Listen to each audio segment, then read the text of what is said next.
তখন আপনি বলছিলেন যে এখন পর্যন্ত ভিড় কমেনি। এখন আসলে কি চিত্র দেখতে পাচ্ছেন? তেল নিতে কতটা সময় অপেক্ষা করতে হচ্ছে সাধারণ মানুষকে এবং পর্যাপ্ত জ্বালানি মিলছে কিনা, সব মিলে কি তথ্য রয়েছে আপনার কাছে?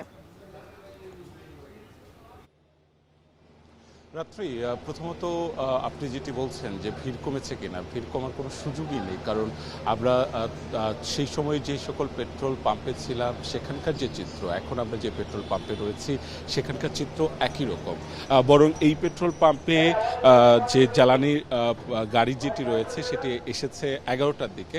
তারপর পাইপলাইনে যে ত্রুটি, সেই ত্রুটির কারণে জ্বালানি দেওয়ার বিলম্ব হয়েছে। বেশ ভালো একটি সময় ধরে তারা জ্বালানি পাচ্ছেন না। অর্থাৎ ভোর থেকে যারা অপেক্ষা করছেন, মধ্যরাত থেকে যারা অপেক্ষা করছেন, তাদেরকে এখনও অপেক্ষা করতে হচ্ছে।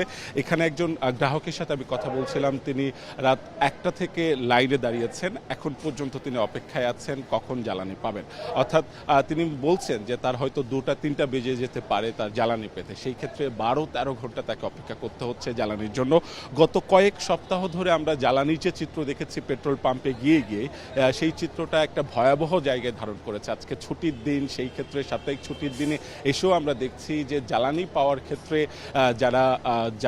যারা এখানে রয়েছেন তাদেরকে বেশ 8 থেকে 10 ঘন্টা করে অপেক্ষা করতে হচ্ছে। অনেকে ছুটি আছে, কিন্তু তাদের ওই ছুটি কাটানোর যে সময়টুকু, সেই সময়টুকু নেই। বরং তারা কালকে অফিসের পরে এসে লাইনে দাঁড়িয়েছেন এবং লাইনে দাঁড়িয়েই কিন্তু তাদের যে সময়টা, সেই সময়টা অতিক্রম করছে। অর্থাৎ জ্বালানির যে তীব্রতা, সেই তীব্রতা আজকের দিনে এসে ভয়াবহ আকার ধারণ করেছে। সেটা আমরা এখানকার যারা গ্রাহক রয়েছেন তাদের সাথে কথা বলে আমরা জানতে পেরেছি। এই ছিল আমার কাছে তেজগাঁও থেকে সবশেষ। জ্বালানি পরিস্থিতির খবর জানাতে আমাদের সঙ্গে